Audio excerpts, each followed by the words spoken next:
नवे फैसले, वड्डे ऐलान, कौन कित्थे की कर रहा है, कौन दुखी है, किहड़ा वर्ग है जिहड़ा ओह सरकार दीआं नीतियां तो तंग आके सड़कां दे उत्ते उतरिया होया है ते पूरी दुनिया दे विच पंजाब समेत की कुछ वापर रहा है। सारियां ताज़ा अपडेट्स ते खास एमरजेंसी बुलेटिन दे नाल मैं हरशरण कौर। सत श्री अकाल जी। बुलेटिन दे विच सब तो पहला तुहानू लोक राय दा नतीजा दस दिंदे आ। 16 नवंबर की लोक राय सी कि करतारपुर साहिब दा लांघा 17 नवंबर तो मुड़ खुल जाएगा। इस फैसले नू लैके कि तुसी खुश हो, किन्ने को खुश हो?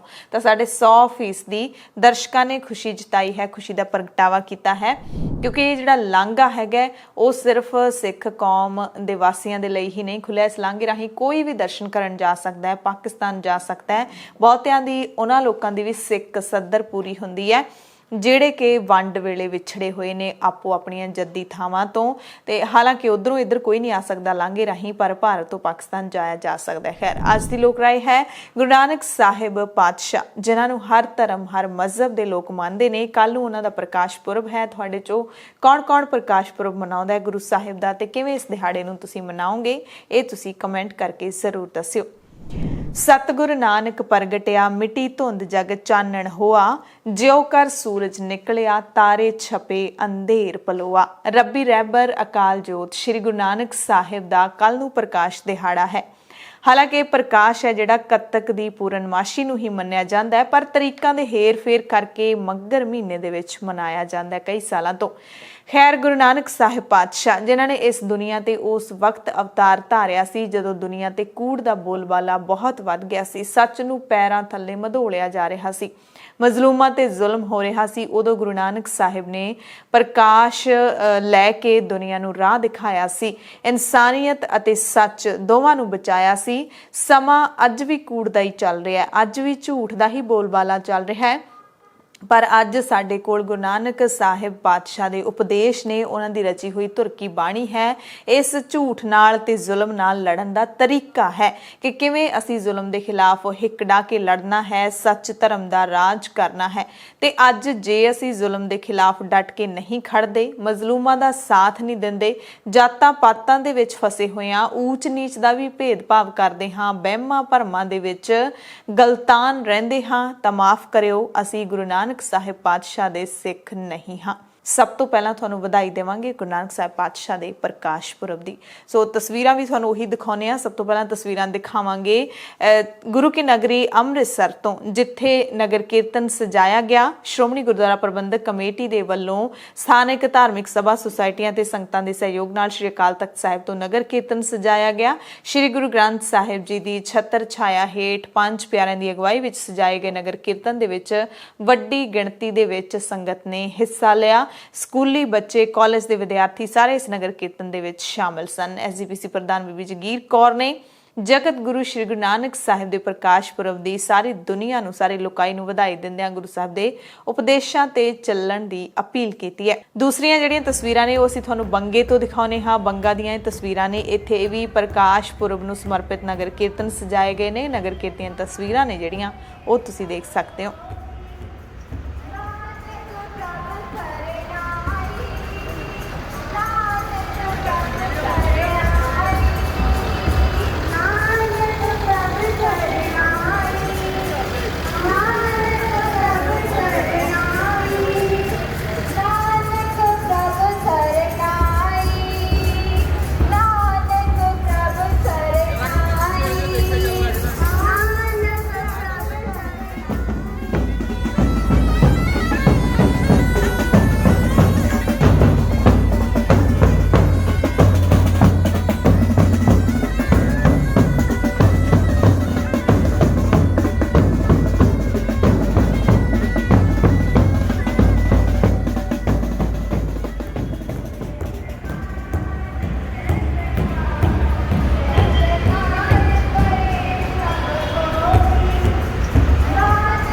ਤੇ ਗੁਰੂ ਨਾਨਕ ਸਾਹਿਬ ਦੇ ਪ੍ਰਕਾਸ਼ ਦਿਹਾੜੇ ਮੌਕੇ ਇੱਕ ਹੋਰ ਚੰਗੀ ਖਬਰ ਤੁਹਾਨੂੰ ਦੇ ਦਿੰਨੇ ਆ। 2 ਦਿਨ ਪਹਿਲਾਂ ਇੱਕ ਚੰਗੀ ਖਬਰ ਤਾਂ ਤੁਸੀਂ ਸੁਣ ਹੀ ਚੁੱਕੇ ਹੋ, ਕਰਤਾਰਪੁਰ ਸਾਹਿਬ ਦਾ ਲਾਂਘਾ ਖੁੱਲਣ ਦੀ, ਜਿਹੜਾ ਕਿ ਕੇਂਦਰ ਸਰਕਾਰ ਨੇ ਪ੍ਰਕਾਸ਼ ਪੁਰਬ ਮੌਕੇ ਹੀ ਖੋਲਣ ਦਾ ਐਲਾਨ ਕੀਤਾ ਹੈ।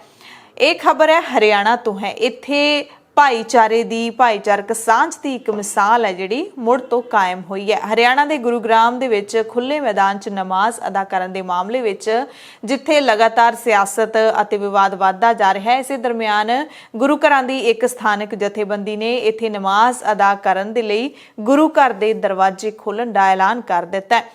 ਗੁਰੂਗ੍ਰਾਮ ਦੀ ਗੁਰਦੁਆਰਾ ਸਿੰਘ ਸਭਾ ਕਮੇਟੀ ਦੇ ਤਹਿਤ 5 ਗੁਰਦੁਆਰੇ ਆਉਂਦੇ ਨੇ, ਜਿਸ ਕਮੇਟੀ ਨੇ ਇਹ ਐਲਾਨ ਕੀਤਾ ਹੈ। ਇੱਕ ਗੁਰਦੁਆਰਾ ਸਦਰ ਬਾਜ਼ਾਰ ਮੰਡੀ ਵਿੱਚ, ਦੂਜਾ ਮੈਦਾਨਤਾ ਦੇ ਕੋਲੇ ਸੈਕਟਰ 39, ਇੱਕ ਸੈਕਟਰ 46 ਵਿੱਚ, ਇੱਕ ਜੈਕਬਪੁਰਾ ਤੇ ਇੱਕ ਮਾਡਲ ਟਾਊਨ ਦੇ ਵਿੱਚ ਹੈ। 5 ਗੁਰਦੁਆਰਿਆਂ ਦੀ ਇੱਕ ਕਮੇਟੀ ਹੈ ਜਿਸ ਨੇ ਐਲਾਨ ਕੀਤਾ ਹੈ। ਹਾਲਾਂਕਿ ਇਹਨਾਂ ਨੇ ਕਿਹਾ ਕਿ ਅਸੀਂ ਪ੍ਰਸ਼ਾਸਨ ਦੀ ਇਜਾਜ਼ਤ ਵੀ ਲਵਾਂਗੇ। ਕਮੇਟੀ ਦੇ ਇੱਕ ਮੈਂਬਰ ਹੈਰੀ ਸੰਧੂ ਨੇ ਕਿਹਾ ਕਿ ਕਾਫੀ ਦੁਖਦ ਹੈ ਕਿ ਮੁਸਲਮਾਨਾਂ ਦੇ ਖੁੱਲੇ ਵਿੱਚ ਨਮਾਜ਼ ਅਦਾ ਕਰਨ ਦਾ ਵਿਰੋਧ ਕੀਤਾ ਜਾ ਰਿਹਾ ਹੈ। ਖੁੱਲੇ ਮੈਦਾਨ 'ਚ ਉਹਨਾਂ ਨੂੰ ਨਮਾਜ਼ ਨਹੀਂ ਅਦਾ ਕਰਨ ਦਿੱਤੀ ਜਾ ਰਹੀ ਮਨੋਹਰ ਲਾਲ ਖੱਟਰ ਦੇ ਰਾਜ ਦੇ ਵਿੱਚ। ਪਰ ਕਹਿੰਦੇ ਸਾਡੇ ਗੁਰੂ ਘਰ ਦੇ ਦਰਵਾਜ਼ੇ ਹਮੇਸ਼ਾ ਹਰ ਕਿਸੇ ਦੇ ਲਈ ਖੁੱਲੇ ਨੇ। ਜੇ ਮੁਸਲਮਾਨਾਂ ਨੂੰ ਆਪਣੇ ਨਮਾਜ਼ ਕਰਨ ਦੀ ਥਾਂ ਲੱਭਣ ਦੇ ਵਿੱਚ ਦਿੱਕਤ ਹੋ ਰਹੀ ਹੈ ਤਾਂ ਅਸੀਂ ਉਹਨਾਂ ਦਾ ਸਵਾਗਤ ਕਰਦੇ ਹਾਂ, ਉਹ ਗੁਰਦੁਆਰੇ 'ਚ ਆਉਣ, ਨਮਾਜ਼ ਅਦਾ ਕਰਨ। ਉਹਨਾਂ ਨੇ ਕਿਹਾ ਕਿ ਹਾਲਾਂਕਿ ਗੁਰਦੁਆਰੇ ਦੇ ਵਿੱਚ ਇੱਕ ਸਮੇਂ ਦੇ ਵਿੱਚ ਹੀ ਹਜ਼ਾਰਾਂ ਲੋਕ ਆ ਸਕਦੇ ਨੇ, ਪਰ ਕਰੋਨਾ ਨਿਯਮਾਂ ਦੇ ਤਹਿਤ ਅਸੀਂ ਛੋਟੇ-ਛੋਟੇ ਗਰੁੱਪਾਂ ਦੇ ਵਿੱਚ ਹੀ ਇਜਾਜ਼ਤ ਦੇਵਾਂਗੇ ਮੁਸਲਿਮ ਭਾਈਚਾਰੇ ਨੂੰ। ਕਮੇਟੀ ਦੇ ਇੱਕ ਹੋਰ ਮੈਂਬਰ ਸ਼ੇਰਦਿਲ ਸਿੰਘ ਨੇ ਕਿਹਾ ਕਿ ਗੁਰਦੁਆਰੇ ਦਾ ਮਤਲਬ ਹੁੰਦਾ ਹੈ ਗੁਰੂ ਦਾ ਦਰਬਾਰ, ਜਿੱਥੇ ਕੋਈ ਵੀ ਆ ਸਕਦਾ ਹੈ ਤੇ ਆਪਣੀ ਪ੍ਰਾਰਥਨਾ ਕਰ ਸਕਦਾ ਹੈ, ਅਰਦਾਸ ਜੋਦੜੀ ਕਰ ਸਕਦਾ ਹੈ। ਜੇ ਸਾਡੇ ਮੁਸਲਿਮ ਭਰਾਵਾਂ ਨੂੰ ਮੁਸ਼ਕਿਲ ਹੋ ਰਹੀ ਹੈ ਤਾਂ ਅਸੀਂ ਉਹਨਾਂ ਨੂੰ ਗੁਰਦੁਆਰੇ ਵਿੱਚ ਥਾਂ ਅਤੇ ਹਾਲ ਦੇ ਦਿਆਂਗੇ। ਉਹਨਾਂ ਕਿਹਾ ਕਿ ਅਸੀਂ ਹਰ ਉਸ ਸ਼ਖਸ ਦਾ ਸਵਾਗਤ ਕਰਦੇ ਹਾਂ ਜੋ ਇੱਥੇ ਆ ਕੇ ਆਪਣੇ ਧਰਮ ਦੀ ਪ੍ਰਾਰਥਨਾ ਕਰਨੀ ਚਾਹੁੰਦਾ ਹੈ, ਅਰਦਾਸ ਕਰਨੀ ਚਾਹੁੰਦਾ ਹੈ। ਤੇ ਗੁਰਦੁਆਰਾ ਕਮੇਟੀ ਦੇ ਐਲਾਨ ਤੋਂ ਬਾਅਦ ਮੁਸਲਿਮ ਕੌਮੀ ਮੰਚ ਦੇ ਚੇਅਰਮੈਨ ਖੁਰਸ਼ੀਦ ਰਜ਼ਾਕਾ ਨੇ ਕਿਹਾ ਕਿ ਅਸੀਂ ਗੁਰਦੁਆਰਾ ਕਮੇਟੀ ਦੇ ਐਲਾਨ ਦਾ ਬੇਹੱਦ ਸਵਾਗਤ ਕਰਦੇ ਹਾਂ। ਕਹਿੰਦੇ ਹਰ ਕਿਸੇ ਨੂੰ ਸਿੱਖ ਭਾਈਚਾਰੇ ਤੋਂ ਪ੍ਰੇਰਣਾ ਲੈਣੀ ਚਾਹੀਦੀ ਹੈ। ਦੂਸਰੇ ਮਜ਼ਹਬ ਦੇ ਮੰਨਣ ਵਾਲਿਆਂ ਦੀ ਵੀ ਮਦਦ ਕਰਨ ਦੇ ਲਈ ਸਾਨੂੰ ਹਮੇਸ਼ਾ ਅੱਗੇ ਰਹਿਣਾ ਚਾਹੀਦਾ ਹੈ। ਇਹ ਸਿੱਖਣਾ ਚਾਹੀਦਾ ਸਾਨੂੰ ਸਿੱਖਾਂ ਤੋਂ, ਤਾਂ ਕਿ ਬਾਕੀ ਲੋਕ ਨੇ ਜਿਹੜੇ ਉਹ ਆਪਣੇ ਮਜ਼ਹਬ ਦੇ ਮੁਤਾਬਿਕ ਆਪਣੀ ਪ੍ਰਾਰਥਨਾ ਜੋਦੜੀ ਕਰ ਸਕਣ ਬਿਨਾਂ ਕਿਸੇ ਅੜਚਨ ਤੇ ਬਿਨਾਂ ਕਿਸੇ ਰੋਕ ਟੋਕ ਦੇ। ਰਜ਼ਾਕਾ ਨੇ ਵੀ ਕਿਹਾ ਕਿ ਪਹਿਲਾਂ ਵੀ ਅਜਿਹੇ ਕਈ ਮਾਮਲੇ ਨੇ ਜਦੋਂ ਮੁਸਲਮਾਨਾਂ ਨੇ ਦੂਸਰੇ ਭਾਈਚਾਰੇ ਦੇ ਧਾਰਮਿਕ ਥਾਵਾਂ ਤੇ ਜਾ ਕੇ ਨਮਾਜ਼ ਅਦਾ ਕੀਤੀ ਹੈ ਤੇ ਦੂਸਰਾ ਭਾਈਚਾਰਾ ਹਮੇਸ਼ਾ ਸਿੱਖ ਹੀ ਸਾਹਮਣੇ ਆਉਂਦਾ ਰਿਹਾ ਹੈ। ਵੱਖ-ਵੱਖ ਥਾਵਾਂ ਤੋਂ ਜਦੋਂ ਵੀ ਆਪਾਂ ਨੂੰ ਖਬਰਾਂ ਮਿਲੀਆਂ ਨੇ ਤਾਂ ਇਹ ਮਿਸਾਲ ਹੈ, ਇਹ ਇਤਿਹਾਸ ਹੈ, ਇਹ ਰਿਕਾਰਡ ਹੈ ਕਿ ਗੁਰਦੁਆਰੇ ਦੇ ਵਿੱਚ ਹੀ ਮੁਸਲਮਾਨਾਂ ਨੂੰ ਨਮਾਜ਼ ਅਦਾ ਕਰਨ ਦੀ ਇਜਾਜ਼ਤ ਮਿਲੀ ਹੈ ਜਦੋਂ ਉਹਨਾਂ ਨੂੰ ਥਾਂ ਨਹੀਂ ਮਿਲਦੀ। ਦਰਅਸਲ ਗੁਰੂਗ੍ਰਾਮ ਦੇ ਵਿੱਚ ਪਿਛਲੇ ਕੁਝ ਹਫ਼ਤਿਆਂ ਤੋਂ ਕੁਝ ਦੱਖਣ ਪੰਥੀ ਜਥੇਬੰਦੀਆਂ ਤੇ ਕੁਝ ਸਥਾਨਕ ਲੋਕਾਂ ਦੇ ਵਿਰੋਧ ਦੇ ਕਾਰਨ ਸ਼ੁੱਕਰਵਾਰ ਦੀ ਯਾਨੀ ਕਿ ਜੁੰਮੇ ਦੀ ਨਮਾਜ਼ ਅਦਾ ਕਰਨ ਦੇ ਲਈ ਪਹਿਲਾਂ ਜਿਹੜੀਆਂ ਥਾਵਾਂ ਦੀ ਇਜਾਜ਼ਤ ਦਿੱਤੀ ਹੋਈ ਸੀ ਉਹਦੇ ਵਿੱਚੋਂ ਜ਼ਿਆਦਾਤਰ ਥਾਵਾਂ ਦੀ ਇਜਾਜ਼ਤ ਰੱਦ ਕਰ ਦਿੱਤੀ ਗਈ ਹੈ। ਯਾਨੀ ਕਿ ਬਹੁਤੀਆਂ ਥਾਵਾਂ ਤੇ ਹੁਣ ਲੋਕ ਮੁਸਲਿਮ ਭਾਈਚਾਰੇ ਦੇ ਨਮਾਜ਼ ਨਹੀਂ ਅਦਾ ਕਰ ਸਕਦੇ ਖੁੱਲੇ ਦੇ ਵਿੱਚ। ਅਜਿਹੇ ਵਿੱਚ ਜਿਹੜਾ ਗੁਰਦੁਆਰਾ ਕਮੇਟੀ ਨੇ ਇਹ ਐਲਾਨ ਕੀਤਾ ਹੈ, ਬਹੁਤ ਵੱਡਾ ਐਲਾਨ ਮੰਨਿਆ ਜਾ ਰਿਹਾ ਹੈ ਤੇ ਅਜਿਹੇ ਸਮੇਂ ਦੇ ਵਿੱਚ ਇਸ ਦੀ ਸ਼ਲਾਘਾ ਬੜੀ ਹੋ ਰਹੀ ਹੈ ਕਿ ਉਹ ਜੁੰਮੇ ਦੀ ਨਮਾਜ਼ ਗੁਰੂ ਘਰ ਦੇ ਵਿੱਚ ਕਰਨ ਦੀ ਇਜਾਜ਼ਤ ਦੇਣਗੇ। ਤੇ ਗੁਰਪੁਰਬ ਮੌਕੇ ਇੱਕ ਹੋਰ ਖੁਸ਼ਖਬਰੀ ਸੰਗਤ ਨੂੰ ਸੁਣਾ ਦਿੰਨੇ ਹਾਂ। ਸ੍ਰੀ ਕਰਤਾਰਪੁਰ ਸਾਹਿਬ ਦਾ ਲਾਂਘਾ ਖੁੱਲਣ ਤੋਂ ਬਾਅਦ ਹੁਣ ਗੁਰੂ ਕੀ ਨਗਰੀ ਅੰਮ੍ਰਿਤਸਰ ਦੇ ਕੌਮਾਂਤਰੀ ਹਵਾਈ ਅੱਡੇ ਤੋਂ 5 ਸਿੱਖ ਤਖਤਾਂ ਦੇ ਵਿੱਚੋਂ ਇੱਕ ਤਖਤ ਸੱਚਖੰਡ ਸ੍ਰੀ ਹਜ਼ੂਰ ਸਾਹਿਬ ਅਬਚਲ ਨਗਰ ਨਾਂਦੇੜ ਜਾਣ ਵਾਲੇ ਪੰਜਾਬ ਤੇ ਵਿਦੇਸ਼ਾਂ ਵਿੱਚ ਵਸਦੇ ਜਿਹੜੇ ਸ਼ਰਧਾਲੂ ਹੈਗੇ ਨੇ ਉਹ ਹੁਣ ਫਲਾਈਟ ਰਾਹੀਂ ਜਾ ਸਕਦੇ ਨੇ। ਯਾਨੀ ਕਿ ਅੰਮ੍ਰਿਤਸਰ ਤੋਂ ਨਾਂਦੇੜ ਸਿੱਧੀ ਉਡਾਣ ਦੀ ਬੁਕਿੰਗ ਮੁੜ ਸ਼ੁਰੂ ਕਰ ਦਿੱਤੀ ਗਈ ਹੈ। ਫਲਾਈ ਅੰਮ੍ਰਿਤਸਰ ਇਨੀਸ਼ੀਏਟਿਵ ਦੇ ਗਲੋਬਲ ਕਨਵੀਨਰ ਤੇ ਅੰਮ੍ਰਿਤਸਰ ਵਿਕਾਸ ਮੰਚ ਦੇ ਵਿਦੇਸ਼ ਸਕੱਤਰ ਸਮੀਪ ਸਿੰਘ ਗੁਮਟਾਲਾ ਨੇ ਜਾਣਕਾਰੀ ਦਿੱਤੀ ਹੈ ਕਿ 에ਅਰ ਇੰਡੀਆ ਅੰਮ੍ਰਿਤਸਰ ਤੋਂ ਨਾਂਦੇੜ ਸਿੱਧੀਆਂ ਉਡਾਣਾਂ ਨੂੰ 30 ਅਕਤੂਬਰ ਤੋਂ ਮੁਅੱਤਲ ਕਰਨ ਦੀ ਆਲੋਚਨਾ ਦਾ ਸਾਹਮਣਾ ਕਰਨ ਤੋਂ ਬਾਅਦ ਹੁਣ 24 ਨਵੰਬਰ 2021 ਤੋਂ ਇਸ ਸਿੱਧੀ ਉਡਾਣ ਨੂੰ ਮੁੜ ਸ਼ੁਰੂ ਕਰ ਰਹੀ ਹੈ। 에ਅਰ ਇੰਡੀਆ ਦੇ ਫੈਸਲੇ ਦਾ ਸਵਾਗਤ ਕਰਦਿਆਂ ਗੁਮਟਾਲਾ ਨੇ ਕਿਹਾ ਕਿ 에ਅਰ ਇੰਡੀਆ ਦੀ ਵੈਬਸਾਈਟ ਤੇ ਉਪਲਬਧ ਹੈ ਸਮਾਂ ਸੂਚੀ। ਉਹਦੇ ਮੁਤਾਬਿਕ ਹੁਣ ਇਹ ਉਡਾਣ ਅੰਮ੍ਰਿਤਸਰ ਤੋਂ ਹਰੇਕ ਬੁੱਧਵਾਰ ਸਵੇਰੇ ਪੌਣੇ 11 ਵਜੇ ਰਵਾਨਾ ਹੋਊਗੀ, ਦੁਪਹਿਰੇ 1 ਵਜੇ ਨਾਂਦੇੜ ਪਹੁੰਚ ਜਾਊਗੀ ਤੇ ਨਾਂਦੇੜ ਤੋਂ ਫਿਰ ਹਰ ਸ਼ਨੀਵਾਰ ਸਵੇਰੇ 9:15 ਵਜੇ ਇਹ ਫਲਾਈਟ ਚਾਲੂ ਹੋਵੇਗੀ ਤੇ ਸਵੇਰੇ 11:30 ਵਜੇ ਆ ਕੇ ਅੰਮ੍ਰਿਤਸਰ ਉਤਰ ਜਾਏਗੀ। ਤੇ 에ਅਰ ਇੰਡੀਆ ਦੇ ਵੱਲੋਂ ਇਸ ਉਡਾਣ ਨੂੰ ਮੁੰਬਈ ਦੇ ਨਾਲ ਵੀ ਜੋੜ ਦਿੱਤਾ ਗਿਆ। ਮੁੰਬਈ ਨੂੰ ਸਿੱਧਾ ਨਾਂਦੇੜ ਦੇ ਨਾਲ ਜੋੜ ਦਿੱਤਾ ਗਿਆ। ਅੰਮ੍ਰਿਤਸਰ ਤੋਂ ਨਾਂਦੇੜ ਪਹੁੰਚ ਕੇ ਜਹਾਜ਼ ਉਸ ਤੋਂ ਬਾਅਦ ਮੁੰਬਈ ਦੇ ਲਈ ਰਵਾਨਾ ਹੋਵੇਗਾ ਤੇ ਸ਼ਨੀਵਾਰ ਨੂੰ ਮੁੰਬਈ ਤੋਂ ਨਾਂਦੇੜ ਪਹੁੰਚ ਕੇ ਫਿਰ ਅੰਮ੍ਰਿਤਸਰ ਦੇ ਲਈ ਉਡਾਣ ਭਰੇਗਾ। हर बुधवार सवेरे 11:15 बजे रवाना होके फिर 1 बजे नंदेड़ पहुंचेगी। फिर उस तो बाद नंदेड़ तो उड़ान सीधी मुंबई ਲਈ ਜਾਏਗੀ। ਸੋ ਮੁੰਬਈ ਵਾਲਿਆਂ ਲਈ ਵੀ ਇਹ ਚੰਗੀ ਖਬਰ। ਹੁਣ ਮੁੰਬਈ ਤੋਂ ਵੀ ਸ਼ਰਧਾਲੂ ਜਿਹੜੇ ਨੇ ਸਿੱਧਾ ਨੰਦੇੜ ਜਾ ਸਕਣਗੇ ਹਵਾਈ ਸੰਪਰਕ ਦੇ ਨਾਲ। ਪਰ ਫਿਰ ਸ਼ਨੀਵਾਰ ਨੂੰ ਇਹ ਉਡਾਨ ਜਿਹੜੀ ਹੈ ਮੁੰਬਈ ਤੋਂ ਨੰਦੇੜ ਲਈ ਰਵਾਨਾ ਹੋ ਕੇ ਫਿਰ ਨੰਦੇੜ ਤੋਂ ਸਵੇਰੇ ਅੰਮ੍ਰਿਤਸਰ ਲਈ ਜਿਹੜੀ ਉਡਾਨ ਹੈ 9:15 ਵਜੇ ਰਵਾਨਾ ਹੋਏਗੀ ਤੇ ਫਿਰ ਇਹ ਸਵੇਰੇ 11:30 ਵਜੇ ਅੰਮ੍ਰਿਤਸਰ ਪਹੁੰਚੇਗੀ। ਸੋ ਅੰਮ੍ਰਿਤਸਰ ਤੋਂ ਨੰਦੇੜ ਸਿੱਧਾ ਤੁਸੀਂ ਹਰ ਬੁੱਧਵਾਰ 26 ਮਾਰਚ ਤੱਕ ਜਿਹੜੇ ਸ਼ਰਧਾਲੂ ਨੇ ਉਹ ਜਾ ਸਕਣਗੇ ਜਾਂ ਯਾਤਰੀ ਜਿਹੜੇ ਹੋਰ ਵੀ ਨੰਦੇੜ ਸ਼ਹਿਰ ਲਈ ਜਾਂਦੇ ਨੇ। ਤੇ ਇਸੇ ਤਰ੍ਹਾਂ ਸ਼ਨੀਵਾਰ ਲਈ ਨੰਦੇੜ ਤੋਂ ਅੰਮ੍ਰਿਤਸਰ ਜਿਹੜੀ ਹੈ ਇੱਕ ਦਿਨ ਜਿਹੜੀ ਹਫਤੇ ਵਿੱਚ ਫਲਾਈਟ ਹੈ ਉਹ 에ਅਰ ਇੰਡੀਆ ਵੱਲੋਂ ਮੁੜ ਸ਼ੁਰੂ ਕੀਤੀ ਜਾ ਰਹੀ ਹੈ। ਇਸ ਦੀ ਬੁਕਿੰਗ ਉਹਨਾਂ ਦੀ ਵੈਬਸਾਈਟ ਤੇ ਸ਼ੁਰੂ ਹੈ। 26 ਮਾਰਚ ਤੱਕ ਇਹ ਬੁਕਿੰਗ ਜਿਹੜੀ ਹੈ ਅਵੇਲੇਬਲ ਹੈ। ਇਹ ਫਲਾਈਟ ਵਾਲੀ ਖਬਰ ਵੀ ਸੱਚਮੁੱਚ ਵੱਡੀ ਖਬਰ ਹੈ ਸੰਗਤ ਦੇ ਲਈ, ਸ਼ਰਧਾਲੂਆਂ ਦੇ ਲਈ, ਕਿਉਂਕਿ ਬਹੁਤ ਸਾਰੇ ਅਜਿਹੇ ਸ਼ਰਧਾਲੂ ਨੇ ਜਿਹੜੇ ਗੁਰੂ ਕੀ ਨਗਰੀ ਅੰਮ੍ਰਿਤਸਰ ਦਰਸ਼ਨਾਂ ਲਈ ਆਉਂਦੇ ਨੇ ਤੇ ਫਿਰ ਜੇ ਫਲਾਈਟ ਉੱਥੇ ਉਪਲਬਧ ਸੀ ਪਹਿਲਾਂ 3 ਸਾਲਾਂ ਤੋਂ ਵੀ ਵੱਧ ਸਮੇਂ ਤੋਂ ਫਲਾਈਟ ਉੱਡ ਰਹੀ ਸੀ ਤਾਂ ਉਹ ਅੰਮ੍ਰਿਤਸਰ ਆ ਕੇ ਅੰਮ੍ਰਿਤਸਰ ਤੋਂ ਫਿਰ ਨੰਦੇੜ ਸਾਹਿਬ ਦੇ ਦਰਸ਼ਨ ਵੀ ਆਸਾਨੀ ਦੇ ਨਾਲ ਕਰਕੇ ਆ ਜਾਂਦੇ ਸੀ। ਪਰ ਜਦੋਂ ਬੰਦ ਕਰਨ ਦਾ ਐਲਾਨ ਕੀਤਾ ਗਿਆ ਸੀ ਤਾਂ ਸਿੱਖ ਸੰਗਤ ਦੇ ਵਿੱਚ ਰੋਸ ਫੈਲ ਗਿਆ ਸੀ। ਉਦੋਂ 17 ਨਵੰਬਰ ਨੂੰ ਕਰਤਾਰਪੁਰ ਸਾਹਿਬ ਦਾ ਲਾਂਘਾ ਮੁੜ ਖੁੱਲਣ ਤੋਂ ਬਾਅਦ ਪੰਜਾਬ ਦੇ ਮੁੱਖ ਮੰਤਰੀ ਚਰਨਜੀਤ ਸਿੰਘ ਚੰਨੀ ਵੀ ਲਾਂਘੇ ਰਾਹੀਂ ਕਰਤਾਰਪੁਰ ਸਾਹਿਬ ਦੇ ਦਰਸ਼ਨ ਕਰਕੇ ਆਏ ਨੇ। ਮੁੱਖ ਮੰਤਰੀ ਚੰਨੀ ਦੇ ਨਾਲ 30 ਲੋਕਾਂ ਦਾ ਵਫਦ ਸੀ ਜਿਹਦੇ ਵਿੱਚ ਮੁੱਖ ਮੰਤਰੀ ਚੰਨੀ ਦੀ ਕੈਬਨਿਟ ਦੇ ਵਜ਼ੀਰ ਅਤੇ ਹੋਰ ਅਧਿਕਾਰੀ ਵੀ ਸ਼ਾਮਿਲ ਸਨ। ਇਸ ਮੌਕੇ ਮਨਪ੍ਰੀਤ ਬਾਦਲ ਵੀ ਦੇਖੇ ਗਏ, ਵਿਜੇ ਇੰਦਰ ਸਿੰਗਲਾ, ਰਾਣਾ ਗੁਰਜੀਤ ਸਿੰਘ, ਹਰਪ੍ਰਤਾਪ ਸਿੰਘ ਅਜਨਾਲਾ ਤੇ ਹੋਰ ਵੀ ਕਈ ਵਿਧਾਇਕ ਤੇ ਮੰਤਰੀ ਮੌਜੂਦ ਸਨ। ਪਰ ਨਵਜੋਤ ਸਿੰਘ ਸਿੱਧੂ ਇੱਥੇ ਮੌਜੂਦ ਨਹੀਂ ਸਨ। ਨਵਜੋਤ ਸਿੰਘ ਸਿੱਧੂ ਦੇ ਜਿਹੜੇ ਮੀਡੀਆ ਸਲਾਹਕਾਰ ਸੁਰਿੰਦਰ ਡੱਲਾ ਉਹਨਾਂ ਨੇ ਦਾਅਵਾ ਕੀਤਾ ਕਿ ਸਿੱਧੂ ਨੂੰ ਅਧਿਕਾਰਿਤ ਤੌਰ ਤੇ ਸੂਚਿਤ ਕੀਤਾ ਗਿਆ ਕਿ ਉਹ 18 ਨਵੰਬਰ ਦੀ ਬਜਾਏ 20 ਨਵੰਬਰ ਨੂੰ ਦਰਸ਼ਨ ਕਰਨ ਦੇ ਲਈ ਜਾ ਸਕਦੇ ਨੇ। ਹਾਲਾਂਕਿ ਇਸ ਨੂੰ ਇਸ ਤਰੀਕੇ ਦੇ ਨਾਲ ਵੀ ਜੋੜ ਕੇ ਦੇਖਿਆ ਗਿਆ ਕਿ ਮੁੱਖ ਮੰਤਰੀ ਚੰਨੀ ਅਤੇ ਨਵਜੋਤ ਸਿੰਘ ਸਿੱਧੂ ਸ਼ਾਇਦ ਇਕੱਠੇ ਦਰਸ਼ਨ ਕਰਨ ਲਈ ਜਾਣਾ ਨਹੀਂ ਚਾਹੁੰਦੇ ਸੀ। ਇੰਡੀਆ ਟੁਡੇ ਦੀ ਖਬਰ ਦੇ ਮੁਤਾਬਿਕ ਇੱਕ ਖਾਸ ਇੰਟਰਵਿਊ ਦੇ ਵਿੱਚ ਪੰਜਾਬ ਦੇ ਮੁੱਖ ਮੰਤਰੀ ਚਰਨਜੀਤ ਸਿੰਘ ਚੰਨੀ ਨੇ ਇਹ ਵੀ ਕਿਹਾ ਕਿ ਉਹਨਾਂ ਨੂੰ ਨਵਜੋਤ ਸਿੰਘ ਸਿੱਧੂ ਦੇ ਕੁਝ ਵੀ ਬੋਲਣ ਤੋਂ ਕੋਈ ਪਰੇਸ਼ਾਨੀ ਨਹੀਂ ਹੈ। ਜੇਕਰ ਉਹਨਾਂ ਦੀ ਪਾਰਟੀ ਦੇ ਸੂਬਾ ਪ੍ਰਧਾਨ ਪੰਜਾਬ ਦੇ ਵਿੱਚ ਸ਼ਾਸਨ ਬਾਰੇ ਉਹਨਾਂ ਦੇ ਸਾਹਮਣੇ ਮੀਡੀਆ ਨਾਲ ਗੱਲ ਕਰਦੇ ਨੇ ਤਾਂ ਇਸ ਤੇ ਵੀ ਉਹਨਾਂ ਨੂੰ ਕੋਈ ਇਤਰਾਜ਼ ਨਹੀਂ ਹੈ। ਸਿੱਧੂ ਕਾਂਗਰਸ ਦੇ ਪ੍ਰਧਾਨ ਹਨ, ਜੋ ਵੀ ਕਹਿਣ ਮੈਨੂੰ ਕੋਈ ਹਰਜ਼ ਨਹੀਂ ਹੈ। ਖੈਰ, ਕਰਤਾਰਪੁਰ ਸਾਹਿਬ ਦੇ ਦਰਸ਼ਨ ਕਰਨ ਤੋਂ ਬਾਅਦ ਜਦੋਂ ਮੁੱਖ ਮੰਤਰੀ ਚੰਨੀ ਵਾਪਸ ਆਏ ਨੇ ਤਾਂ ਉਹਨਾਂ ਦੇ ਚਿਹਰੇ ਦੀ ਖੁਸ਼ੀ ਹੈ ਜਿਹੜੀ ਉਹ ਦੇਖੀ ਜਾ ਸਕਦੀ ਸੀ। ਜਿਵੇਂ ਆਮ ਸੰਗਤ ਦਰਸ਼ਨ ਕਰਨ ਦੇ ਲਈ ਜਾਂਦੀ ਹੈ ਉਸੇ ਤਰ੍ਹਾਂ ਦਾ ਪ੍ਰੋਸੀਜਰ ਫੋਲੋ ਕਰਕੇ ਮੁੱਖ ਮੰਤਰੀ ਚੰਨੀ ਕਰਤਾਰਪੁਰ ਸਾਹਿਬ ਦੇ ਦਰਸ਼ਨ ਕਰਕੇ ਆਏ ਨੇ ਤੇ ਉਸ ਤੋਂ ਬਾਅਦ ਵੀ ਲਗਾਤਾਰ ਜਿਹੜੇ ਪੰਜਾਬ ਸਰਕਾਰ ਦੇ ਵਿਧਾਇਕ ਤੇ ਮੰਤਰੀ ਨੇ ਉਹ ਦਰਸ਼ਨਾਂ ਦੇ ਲਈ ਜਾਂਦੇ ਰਹਿਣਗੇ। 19 ਨੂੰ ਵੀ ਜਾਣ ਦਾ ਜਿਹੜਾ ਪਲਾਨ ਹੈਗਾ। ਐਸਜੀਪੀਸੀ ਦਾ ਵਫਦ ਵੀ 19 ਤਰੀਕ ਨੂੰ ਜਾਏਗਾ।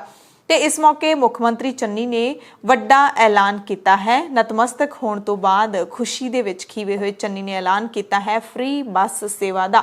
ਕਰਤਾਰਪੁਰ ਸਾਹਿਬ ਲਈ ਫ੍ਰੀ ਬੱਸ ਸੇਵਾ ਜਿਹੜੀ ਉਹ ਸ਼ੁਰੂ ਕੀਤੀ ਜਾਏਗੀ। ਲਾਂਘਾ ਖੋਲਣ ਲਈ ਦੋਵਾਂ ਦੇਸ਼ਾਂ ਦੇ ਪ੍ਰਧਾਨ ਮੰਤਰੀਆਂ ਦਾ ਧੰਨਵਾਦ ਵੀ ਕੀਤਾ ਹੈ ਮੁੱਖ ਮੰਤਰੀ ਚੰਨੀ ਨੇ ਅਤੇ ਸਾਰੀ ਲੋਕਾਈ ਨੂੰ ਗੁਰੂ ਨਾਨਕ ਸਾਹਿਬ ਦੇ 552ਵੇਂ ਪ੍ਰਕਾਸ਼ ਪੁਰਬ ਦੀ ਵਧਾਈ ਵੀ ਦਿੱਤੀ ਹੈ। ਗੁਰੂ ਘਰ ਕਰਤਾਰਪੁਰ ਸਾਹਿਬ ਗੁਰੂ ਦੇ ਦਰ ਤੇ ਚੱਲੇ ਹੈ। ਲਾਂਘਾ ਖੁੱਲਿਆ ਹੈ। ਗੁਰੂ ਸਾਹਿਬ ਦਾ ਜਨਮ ਦਿਨ ਵੀ ਹੈ। ਮੈਂ ਸਮੂਹ ਸੰਗਤਾਂ ਨੂੰ ਗੁਰੂ ਸਾਹਿਬ ਦੇ ਜਨਮ ਦਿਨ ਦੀਆਂ ਵਧਾਈਆਂ ਦਿੰਦਾ ਤੇ ਨਾਲ ਬਹੁਤ ਮੁਬਾਰਕਬਾਦ ਕਿ ਜੋ ਸਾਡੀਆਂ ਅਰਦਾਸਾਂ ਸੀਗੀਆਂ ਉਹ ਪੂਰੀਆਂ ਹੋਈਆਂ। ਲਾਂਘਾ ਦੁਬਾਰੇ ਤੋਂ ਖੁੱਲਿਆ।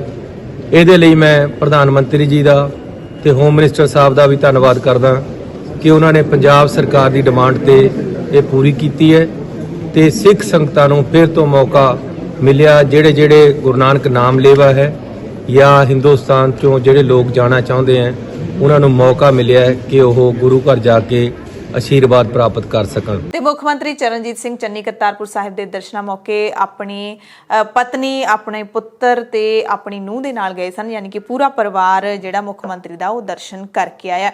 ਉਧਰ ਬੀਜੇਪੀ ਦਾ ਜਥਾ ਵੀ ਕਰਤਾਰਪੁਰ ਸਾਹਿਬ ਦੇ ਦਰਸ਼ਨ ਕਰਕੇ ਵਾਪਸ ਪਰਤਿਆ ਹੈ। ਗੁਰਦੁਆਰਾ ਸਾਹਿਬ ਲਈ ਰਵਾਨਾ ਹੋਣ ਤੋਂ ਪਹਿਲਾਂ ਪੰਜਾਬ ਬੀਜੇਪੀ ਦੇ ਮੁਖੀ ਅਸ਼ਵਨੀ ਸ਼ਰਮਾ ਨੇ ਦੱਸਿਆ ਕਿ ਬੀਜੇਪੀ ਦਾ ਵਫਦ ਕਰਤਾਰਪੁਰ ਸਾਹਿਬ ਗੁਰਦੁਆਰੇ ਮੱਥਾ ਟੇਕਣ ਜਾ ਰਿਹਾ ਹੈ। ਸ਼ਰਮਾ ਨੇ ਦਸਤਾਰ ਸਜਾਈ ਹੋਈ ਸੀ। ਕਿਹਾ ਕਿ ਗੁਰੂ ਨਾਨਕ ਸਾਹਿਬ ਦੇ ਪ੍ਰਕਾਸ਼ ਪੁਰਬ ਤੋਂ ਪਹਿਲਾਂ ਸੰਗਤ ਦੇ ਲਈ ਕੋਰੀਡੋਰ ਮੁੜ ਖੋਲਣ ਵਾਸਤੇ ਪ੍ਰਧਾਨ ਮੰਤਰੀ ਤੇ ਗ੍ਰਹਿ ਮੰਤਰੀ ਨਾਲ ਮੁਲਾਕਾਤ ਕੀਤੀ ਸੀ। ਉਹਨਾਂ ਨੇ ਸਾਡੀ ਮੰਗ ਮੰਨੀ ਤੇ ਅਸੀਂ ਧੰਨਵਾਦੀ ਹਾਂ ਕਿ ਪ੍ਰਕਾਸ਼ ਪੁਰਬ ਤੋਂ ਪਹਿਲਾਂ ਉਹਨਾਂ ਨੇ ਲਾਂਘਾ ਮੁੜ ਖੋਲ ਦਿੱਤਾ ਹੈ। ਬੀਜੇਪੀ ਦੇ ਵਫਦ ਦੇ ਵਿੱਚ ਜੀਵਨ ਗੁਪਤਾ, ਸੁਭਾਸ਼ ਸ਼ਰਮਾ ਤੇ ਕੇਡੀ ਭੰਡਾਰੀ ਸ਼ਾਮਲ ਸਨ। ਕਰੀਬ 20 ਮਹੀਨਿਆਂ ਦੇ ਬਾਅਦ ਇਹ ਲਾਂਘਾ ਖੁੱਲਿਆ ਹੈ। ਲਾਂਘੇ ਦੇ ਰਾਹੀਂ ਤੁਸੀਂ ਕਰਤਾਰਪੁਰ ਸਾਹਿਬ ਦੇ ਦਰਸ਼ਨ ਕਰਨ ਜੇ ਜਾਣਾ ਚਾਹੁੰਦੇ ਹੋ ਤਾਂ ਤੁਸੀਂ ਗ੍ਰਹਿ ਮੰਤਰਾਲੇ ਦੀ ਵੈਬਸਾਈਟ ਤੇ ਵਿਜ਼ਿਟ ਕਰ ਸਕਦੇ ਹੋ prakashpurb550.mha.gov.in/kpr ਇਹ ਵੈਬਸਾਈਟ ਤੇ ਜਾ ਕੇ ਤੁਸੀਂ ਆਨਲਾਈਨ ਰਜਿਸਟਰ ਕਰਵਾ ਸਕਦੇ ਹੋ। ਤੁਹਾਡੇ ਕੋਲ ਆਪਣਾ ਜਿਹੜਾ ਪਾਸਪੋਰਟ ਹੈ ਉਹਦੀ ਕਾਪੀ ਹੋਣੀ ਚਾਹੀਦੀ ਹੈ, ਨਾਲ ਤੁਹਾਡੀ ਇੱਕ ਸੌਫਟ ਫੋਟੋ ਹੈ ਜਿਹੜੀ ਪਾਸਪੋਰਟ ਸਾਈਜ਼ ਉਹ ਹੋਣੀ ਚਾਹੀਦੀ ਹੈ। ਰਜਿਸਟ੍ਰੇਸ਼ਨ ਕਰਵਾਉਣੀ ਬਹੁਤ ਜ਼ਰੂਰੀ ਹੈ ਤੇ ਤੁਹਾਨੂੰ ਰਜਿਸਟ੍ਰੇਸ਼ਨ ਨੰਬਰ ਅਤੇ PDF ਦੀ ਕਾਪੀ ਮਿਲੇਗੀ ਜਦੋਂ ਤੁਸੀਂ ਫਾਰਮ ਭਰਦੇ ਹੋ। ਤੇ ਫਿਰ ਯਾਤਰਾ ਤੋਂ ਕੁਝ ਦਿਨ ਪਹਿਲਾਂ, ਕਰੀਬ 4 ਦਿਨ ਪਹਿਲਾਂ ਹੈਗਾ ਜਿਹੜਾ, ਉਹ ਤੁਹਾਨੂੰ ਕਨਫਰਮੇਸ਼ਨ ਹੋ ਜਾਏਗੀ ਕਿ ਤੁਹਾਡੀ ਯਾਤਰਾ ਜਿਹੜੀ ਰੱਦ ਹੋ ਗਈ ਹੈ ਜਾਂ ਫਿਰ ਤੁਹਾਡੀ ਯਾਤਰਾ ਅਪਰੂਵ ਹੋ ਗਈ ਹੈ। ਰੱਦ ਹੋਣ ਦੇ ਵੀ ਕਈ ਕਾਰਨ ਹੋ ਸਕਦੇ ਨੇ। ਕਈ ਵਾਰੀ ਤੁਸੀਂ ਡਾਕੂਮੈਂਟ ਗਲਤ ਅਪਲੋਡ ਕਰ ਦਿੰਦੇ ਹੋ, ਪਾਸਪੋਰਟ ਅਪਲੋਡ ਕਰਨਾ ਹੁੰਦਾ ਹੈ ਤੇ ਆਧਾਰ ਕਾਰਡ ਦੀ ਕੋਈ ਜਿਹੜੀ ਲੋੜ ਹੈਗੀ ਹੈ ਉਹ ਨਹੀਂ ਹੈਗੀ। ਕਰਤਾਰਪੁਰ ਸਾਹਿਬ ਜਾਣ ਦੇ ਲਈ ਜੇ ਤੁਸੀਂ ਭਾਰਤ ਦੇ ਨਾਗਰਿਕ ਹੋ ਪਾਸਪੋਰਟ ਹੋਣਾ ਚਾਹੀਦਾ ਹੈ। ਜੇ ਤੁਸੀਂ OCI ਕਾਰਡ ਧਾਰਕ ਹੋ, ਯਾਨੀ ਕਿ ਭਾਰਤ ਦੇ ਨਾਗਰਿਕ ਨਹੀਂ ਹੈਗੇ, ਵਿਦੇਸ਼ਾਂ ਦੇ ਨਾਗਰਿਕ ਹੋ ਪਰ ਭਾਰਤ ਦੇ ਮੂਲ ਨਿਵਾਸੀ ਹੈਗੇ ਹੋ, OCI ਕਾਰਡ ਧਾਰਕ, ਤਾਂ ਤੁਹਾਨੂੰ ਆਪਣੇ ਕਾਰਡ ਦੇ ਵੇਰਵੇ ਨੇ ਜਿਹੜੇ ਉਹ ਦੇਣੇ ਪੈਣਗੇ। ਤੁਹਾਡੀ ਜਿਹੜੀ ਇਨਫੋਰਮੇਸ਼ਨ ਤੁਸੀਂ ਦਿੱਤੀ ਹੈ ਉਹ ਸਾਰੀ ਮੈਚ ਹੋਣੀ ਚਾਹੀਦੀ ਹੈ, ਮਿਸਮੈਚ ਨਹੀਂ ਹੋਣੀ ਚਾਹੀਦੀ। ਸਪੈਲਿੰਗ ਮਿਸਟੇਕ ਹੈ ਜਿਹੜੀ ਉਹ ਨਹੀਂ ਹੋਣੀ ਚਾਹੀਦੀ। ਇਸ ਕਰਕੇ ਤੁਸੀਂ ਜਿਹੜਾ ਹੈਗਾ JPG ਫਾਰਮੈਟ ਦੇ ਵਿੱਚ ਆਪਣੀ ਫੋਟੋ ਹੈ ਜਿਹੜੀ ਉਹ ਤੁਹਾਡੇ ਕੋਲ ਹੋਣੀ ਚਾਹੀਦੀ ਹੈ। ਇਹਦਾ ਜਿਹੜਾ ਸਾਈਜ਼ ਹੈ 300 KB ਤੋਂ ਵੱਧ ਨਹੀਂ ਹੋਣਾ ਚਾਹੀਦਾ ਤੇ ਪਾਸਪੋਰਟ ਦੀ ਵੀ ਸਕੈਨ ਕਾਪੀ ਹੈ ਜਿਹੜੀ ਉਹ ਤੁਹਾਡੇ ਕੋਲ ਹੋਣੀ ਚਾਹੀਦੀ ਹੈ। ਸਾਰੇ ਦਸਤਾਵੇਜ਼ ਨੇ ਜਿਹੜੇ PDF ਹੋਣੇ ਚਾਹੀਦੇ ਨੇ ਤੇ 500 KB ਤੋਂ ਵੱਧ ਨਹੀਂ ਹੋਣੇ ਚਾਹੀਦੇ। ਫੋਟੋ 300 KB ਦੀ ਹੋਣੀ ਚਾਹੀਦੀ ਹੈ। ਸੋ ਅਜਿਹਾ ਪ੍ਰੋਸੀਜਰ ਜੇ ਤੁਸੀਂ ਫੋਲੋ ਕਰਦੇ ਹੋ ਤੁਸੀਂ ਵੀ ਕਰਤਾਰਪੁਰ ਸਾਹਿਬ ਜਾ ਸਕਦੇ ਹੋ। ਸੱਚਮੁੱਚ ਬਹੁਤ ਖੂਬਸੂਰਤ ਯਾਤਰਾ ਹੈਗੀ ਹੈ। ਬੋਰਡ ਦੀਆਂ ਪ੍ਰੀਖਿਆਵਾਂ ਆਨਲਾਈਨ ਨਹੀਂ ਹੋਣਗੀਆਂ, ਆਫਲਾਈਨ ਹੀ ਹੋਣਗੀਆਂ। ਸੁਪਰੀਮ ਕੋਰਟ ਨੇ ਇਹ ਜਿਹੜਾ ਹੁਕਮ ਸੁਣਾ ਦਿੱਤਾ ਹੈ। ਸੁਪਰੀਮ ਕੋਰਟ ਨੇ CBSE ਅਤੇ CISE ਨੂੰ 10ਵੀਂ ਤੇ 12ਵੀਂ ਦੇ ਬੋਰਡ ਦੇ ਪੇਪਰਾਂ ਵਿੱਚ ਬੈਠਣ ਵਾਲੇ ਵਿਦਿਆਰਥੀਆਂ ਦੇ ਲਈ ਹਾਈਬ੍ਰਿਡ ਮਾਧਿਅਮ ਯਾਨੀ ਕਿ ਆਨਲਾਈਨ ਤੇ ਆਫਲਾਈਨ ਦੇ ਮੌਕੇ ਮੁਹੱਈਆ ਕਰਵਾਉਣ ਦਾ ਹੁਕਮ ਦੇਣ ਤੋਂ ਇਨਕਾਰ ਕਰ ਦਿੱਤਾ ਹੈ। ਅਦਾਲਤ ਨੇ ਕਿਹਾ ਕਿ CBSE ਦੀਆਂ ਪ੍ਰੀਖਿਆਵਾਂ ਪਹਿਲਾਂ ਹੀ ਸ਼ੁਰੂ ਹੋ ਚੁੱਕੀਆਂ ਨੇ। ਪੂਰੀ ਪ੍ਰੀਖਿਆ ਵਿੱਚ ਦਖਲ ਦੇਣਾ ਤੇ ਉਸ ਦੇ ਰਾਹ ਵਿੱਚ ਅੜਿੱਕਾ ਪਾਉਣਾ ਸਹੀ ਨਹੀਂ, ਯਾਨੀ ਕਿ ਹਾਈਬ੍ਰਿਡ ਮਾਧਿਅਮ ਆਨਲਾਈਨ ਵੀ ਤੇ ਆਫਲਾਈਨ ਵੀ। ਪਰ ਸਰਕਾਰ ਨੇ ਕਿਹਾ ਸਿਰਫ ਆਫਲਾਈਨ। ਹੁਣ ਪਹਿਲਾਂ ਹੀ ਜਦੋਂ ਹੋ ਚੁੱਕਿਆ ਸ਼ੁਰੂ ਜਿਹੜਾ ਇਹ ਤਰੀਕਾ, ਤਾਂ ਫਿਰ ਹੁਣ ਵਿੱਚ ਵਿਚਾਲੇ ਖਲਲ ਪਾਉਣ ਦੀ ਕੋਈ ਲੋੜ ਨਹੀਂ ਹੈਗੀ। ਆਫਲਾਈਨ ਪੇਪਰਾਂ ਦੇ ਲਈ ਬੋਰਡ ਨੇ ਪੂਰੀ ਸਾਵਧਾਨੀ ਵਰਤੀ ਹੈਗੀ ਹੈ। ਕੇਂਦਰਾਂ ਦੀ ਗਿਣਤੀ 15,000 ਤੱਕ ਵਧਾ ਦਿੱਤੀ ਗਈ ਹੈ। ਹੋਰ ਕੀ ਚਾਹੀਦਾ? ਕਿਉਂਕਿ ਕੁਝ ਲੋਕ ਪਟੀਸ਼ਨ ਲੈ ਕੇ ਗਏ ਸੀ ਕਿ ਬੱਚਿਆਂ ਦੀ ਸਾਵਧਾਨੀ ਖਾਤਰ ਆਨਲਾਈਨ ਪ੍ਰੀਖਿਆ ਵੀ ਹੋਣੀ ਚਾਹੀਦੀ ਹੈ, ਪਰ ਅਦਾਲਤ ਨੇ ਕਿਹਾ ਕਿ ਹੁਣ ਕਰੋਨਾ ਦਾ ਇੰਨਾ ਪ੍ਰਕੋਪ ਵੀ ਨਹੀਂ ਹੈਗਾ। ਸਿੱਖਿਆ ਜਿਹੜੇ ਪ੍ਰੀਖਿਆ ਕੇਂਦਰ ਨੇ ਉਹ ਵੀ ਵਧਾ ਦਿੱਤੇ ਗਏ ਨੇ। ਸੋ ਆਨਲਾਈਨ ਦੀ ਜਿਹੜੀ ਆਪਸ਼ਨ ਹੈ ਇਸ ਵਾਰੀ ਵਿਦਿਆਰਥੀਆਂ ਨੂੰ ਨਹੀਂ ਮਿਲੇਗੀ। ਸੁਖਪਾਲ ਸਿੰਘ ਖਹਿਰਾ ਜਿਹੜੇ ਕਿ ED ਦੀ ਗ੍ਰਿਫਤ ਦੇ ਵਿੱਚ ਨੇ, ਇਸ ਵਕਤ ED ਦੇ ਵੱਲੋਂ ਅਦਾਲਤ ਦੇ ਵਿੱਚ ਪੇਸ਼ ਕੀਤਾ ਗਿਆ। ਖਹਿਰਾ ਨੂੰ ਮੁਹਾਲੀ ਦੀ ਅਦਾਲਤ ਨੇ ED ਦਾ ਨਿਆਂਇਕ ਰਿਮਾਂਡ ਦੇ ਕੇ ਉਸ ਨੂੰ ਜੇਲ੍ਹ ਭੇਜ ਦਿੱਤਾ ਹੈ। ਖਹਿਰਾ ਦਾ ਪੁਲਿਸ ਰਿਮਾਂਡ ਖਤਮ ਹੋ ਗਿਆ। ਖਹਿਰਾ ਨੂੰ ED ਨੇ ਮਨੀ ਲਾਂਡਰਿੰਗ ਦੇ ਕੇਸ ਦੇ ਵਿੱਚ ਗ੍ਰਿਫਤਾਰ ਕੀਤਾ ਤੇ ਹੁਣ ਸੁਖਪਾਲ ਖਹਿਰਾ ਨੂੰ ਨਿਆਂਇਕ ਹਿਰਾਸਤ ਯਾਨੀ ਕਿ ਜੇਲ੍ਹ ਦੇ ਵਿੱਚ ਭੇਜ ਦਿੱਤਾ ਤੇ ਨਿਆਂਇਕ ਹਿਰਾਸਤ 14 ਦਿਨ ਦੀ ਹੁੰਦੀ ਹੈ। ਖਹਿਰਾ ਨੇ ED ਦੇ ਵਤੀਰੇ ਖਿਲਾਫ ਭੁੱਖ ਹੜਤਾਲ ਵੀ ਰੱਖੀ ਸੀ ਤੇ ਅਦਾਲਤ ਦੇ ਵਿੱਚ ਫਿਰ ਖਹਿਰਾ ਦਾ ਦਰਦ ਛਲਕਿਆ। ਖਹਿਰਾ ਵਿਸ਼ੇਸ਼ ਅਦਾਲਤ ਦੇ ਵਿੱਚ ਜਦੋਂ ਪੇਸ਼ ਹੋਏ ਤਾਂ ਉਹਨਾਂ ਨੇ ਮੀਡੀਆ ਦੇ ਨਾਲ ਵੀ ਗੱਲਬਾਤ ਕੀਤੀ। ਕਾਂਗਰਸੀ ਲੀਡਰਾਂ ਦੇ ਉੱਤੇ ਦੋਸ਼ ਲਾਏ। ਖਹਿਰਾ ਨੇ ਕਿਹਾ ਕਿ ਮੇਰੀ ਹੀ ਪਾਰਟੀ ਨੇ ਮੇਰਾ ਸਾਥ ਨਹੀਂ ਦਿੱਤਾ, ਜਦੋਂ ਕਿ ਸਾਰਿਆਂ ਨੂੰ ਪਤਾ ਹੈ ਕਿ ਮੈਂ ਅਜਿਹਾ ਕੁਝ ਕੀਤਾ ਹੀ ਨਹੀਂ। ਮੈਨੂੰ ਜਾਣਬੁੱਝ ਕੇ ਫਸਾਇਆ ਜਾ ਰਿਹਾ ਕਿਉਂਕਿ ਮੈਂ ਕਿਸਾਨੀ ਸੰਘਰਸ਼ ਦਾ ਸਾਥ ਦੇ ਰਿਹਾ। ਕਹਿੰਦੇ ਮੈਂ ਸਹੀ ਸਮੇਂ ਆਉਣ ਤੇ ਪਰਦਾਫਾਸ਼ ਕਰੂੰਗਾ ਕਿਉਂਕਿ ਆਸਤੀਨ ਦੇ ਸੱਪਾਂ ਨੇ ਹੀ ਮੇਰੇ ਖਿਲਾਫ ਲੜਾਈ ਲੜੀ ਹੈ। ਯਾਨੀ ਕਿ ਬੁੱਕਲ ਦੇ ਵਿੱਚ ਬੈਠੇ ਜਿਹੜੇ ਸੱਪ ਨੇ, ਯਾਨੀ ਕਿ ਕਾਂਗਰਸੀ ਲੀਡਰ ਨੇ ਕੁਝ ਇਹੋ ਜਿਹੇ ਜਿਨ੍ਹਾਂ ਨੇ ਖਹਿਰਾ ਦੇ ਖਿਲਾਫ ਸਾਜ਼ਿਸ਼ ਰਚੀ ਹੈ। ਸਮਾਂ ਆਉਣ ਤੇ ਮੈਂ ਪਰਦਾਫਾਸ਼ ਕਰ ਦੇਵਾਂਗਾ। BJP ਤਾਂ ਕਹਿੰਦੇ ਮੇਰੇ ਖਿਲਾਫ ਹੈ ਹੀ, ਇਹ 'ਚ ਤਾਂ ਕੋਈ ਸ਼ੱਕ ਨਹੀਂ। ਉਹ ਤਾਂ ਆਮਣੇ ਸਾਹਮਣੇ ਨੇ, ਸਿੱਧੀ ਲੜਾਈ ਆ ਉਹਨਾਂ ਨਾਲ। ਪਰ ਜਿਹੜੇ ਬੁੱਕਲ ਦੇ ਸੱਪ ਨੇ ਉਹਨਾਂ ਨੇ ਇਸ ਵਾਰੀ ਮੈਨੂੰ ਫਸਾਇਆ, ਪਰ ਮੈਂ ਡਰਨ ਵਾਲਾ ਨਹੀਂ ਹਾਂ। ਮੇਰੀ ਲੜਾਈ ਜਾਰੀ ਰਹੂਗੀ, ਮੇਰੀ ਸਿਹਤ ਤੇ ਕੋਈ ਅਸਰ ਨਹੀਂ ਹੈ। ਖਹਿਰਾ ਨੇ ਇਹ ਵੀ ਦਾਅਵਾ ਕੀਤਾ ਕਿ ਮੇਰੇ ਖਿਲਾਫ ਕੋਈ ਸਬੂਤ ਨਹੀਂ ਮਿਲਿਆ।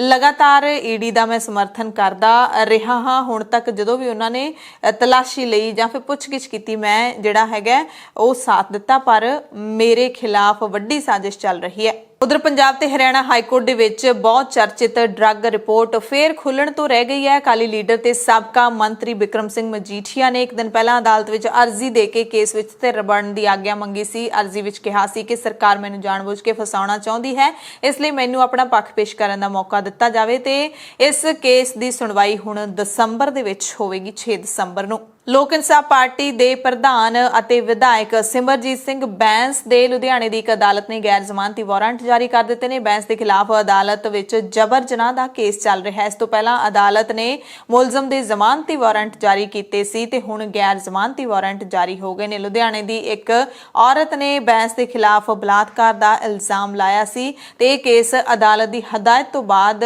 ਪੁਲਿਸ ਨੇ ਦਰਜ ਕੀਤਾ ਸੀ ਵਿਧਾਇਕ ਬੈਂਸ ਦੇ ਖਿਲਾਫ। ਹਾਲਾਂਕਿ ਵਿਧਾਇਕ ਬੈਂਸ ਨੇ ਜਿਹੜੇ ਉਹ ਵਾਰੀ-ਵਾਰੀ ਇਸ ਗੱਲ ਦਾ ਲਗਾਤਾਰ ਖੰਡਨ ਕਰਦੇ ਨੇ ਕਿ ਮੈਂ ਅਜਿਹਾ ਕੋਈ ਵੀ ਗੁਨਾਹ ਨਹੀਂ ਕੀਤਾ, ਮੈਨੂੰ ਸਿਆਸੀ ਰੰਜਿਸ਼ ਦੇ ਤਹਿਤ ਫਸਾਇਆ ਜਾ ਰਿਹਾ ਹੈ।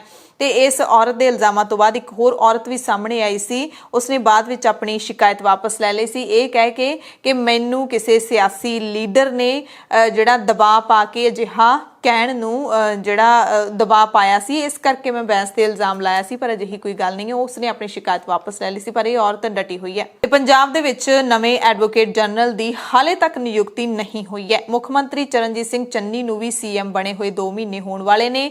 ਜਿਹੜੇ ਏਜੀ ਨੂੰ ਲਾਇਆ ਗਿਆ ਸੀ ਉਸ ਨੂੰ ਹਟਾ ਦਿੱਤਾ ਗਿਆ ਹੈ ਤੇ ਹੁਣ ਨਵੇਂ ਏਜੀ ਨੂੰ ਕਦੋਂ ਲਾਇਆ ਜਾਣਾ ਹੈ ਤੇ ਨਵਜੋਤ ਸਿੰਘ ਸਿੱਧੂ ਪੰਜਾਬ ਕਾਂਗਰਸ ਦੇ ਪ੍ਰਧਾਨ ਦੀ ਪਹਿਲੀ ਪਸੰਦ ਕੌਣ ਹੈ ਤੇ ਪਹਿਲੀ ਪਸੰਦ ਉਹਨਾਂ ਦੀ ਐਡਵੋਕੇਟ ਡੀਐਸ ਪਟਵਾਲੀਆ ਦੱਸੇ ਜਾ ਰਹੇ ਨੇ। ਤੇ ਜਦੋਂ ਮੁੱਖ ਮੰਤਰੀ ਚਰਨਜੀਤ ਸਿੰਘ ਚੰਨੀ ਸੀਐਮ ਦੇ ਅਹੁਦੇ ਤੇ ਬੈਠ ਗਏ ਸੀ, ਉਸ ਤੋਂ ਬਾਅਦ ਸਭ ਤੋਂ ਪਹਿਲਾ ਨਾਮ ਡੀਐਸ ਪਟਵਾਲੀਆ ਦਾ ਹੀ ਸਾਹਮਣੇ ਆਇਆ ਸੀ, ਪਰ ਉਸ ਤੋਂ ਬਾਅਦ ਦੂਸਰਾ ਨਾਮ, ਫਿਰ ਤੀਸਰਾ ਨਾਮ ਏਪੀਐਸ ਦਿਓਲ ਦਾ ਜਿਹੜਾ ਫਾਈਨਲ ਕੀਤਾ ਗਿਆ ਸੀ, ਪਰ ਫਿਰ ਸਿੱਧੂ ਦੇ ਵਿਰੋਧ ਕਰਕੇ ਉਹਨਾਂ ਨੂੰ ਹਟਣਾ ਪੈ ਗਿਆ ਹੈ ਤੇ ਹਜੇ ਵੀ ਐਡਵੋਕੇਟ ਜਨਰਲ ਦੀ ਨਿਯੁਕਤੀ ਦਾ ਪੇਚ ਫਸਿਆ ਹੋਇਆ ਤੇ ਐਡਵੋਕੇਟ ਡੀਐਸ ਪਟਵਾਲੀਆ ਹੀ ਉਹ ਵਿਅਕਤੀ ਨੇ ਜਿਨ੍ਹਾਂ ਨੂੰ ਸਿੱਧੂ ਪਹਿਲਾਂ ਵੀ ਏਜੀ ਬਣਾਉਣਾ ਚਾਹੁੰਦੇ ਸੀ। ਸੋ ਹੁਣ ਜੇ ਸਿੱਧੂ ਦੀ ਚੱਲੀ ਤਾਂ ਪਟਵਾਲੀਆ ਹੀ ਏਜੀ ਬਣਨਗੇ, ਪਰ ਕਦੋਂ ਨਿਯੁਕਤ ਹੋਣਗੇ ਇਸ ਬਾਰੇ ਹਾਲੇ ਕੁਝ ਵੀ ਕਿਹਾ ਨਹੀਂ ਜਾ ਸਕਦਾ। ਹਾਲਾਂਕਿ 3 ਨਾਮ ਰੇਸ ਦੇ ਵਿੱਚ ਨੇ। ਪਟਵਾਲੀਆ ਤੋਂ ਇਲਾਵਾ ਰਤਨ ਸਿੱਧੂ, ਸੰਜੇ ਕੌਸ਼ਲ ਅਤੇ ਅਨੂ ਚਥਰ ਦਾ ਨਾਂ ਹੈ ਜਿਹੜਾ ਉਹ ਵੀ ਦੌੜ ਦੇ ਵਿੱਚ ਹੈ। ਤੇ ਉਧਰ ਸ਼੍ਰੋਮਣੀ ਅਕਾਲੀ ਦਲ ਦੇ ਪ੍ਰਧਾਨ ਸੁਖਬੀਰ ਸਿੰਘ ਬਾਦਲ ਨੇ ਮੁੱਖ ਮੰਤਰੀ ਚਰਨਜੀਤ ਸਿੰਘ ਚੰਨੀ ਅਤੇ ਨਵਜੋਤ ਸਿੰਘ ਸਿੱਧੂ ਤੇ ਨਿਸ਼ਾਨੇ ਸਾਧੇ ਨੇ।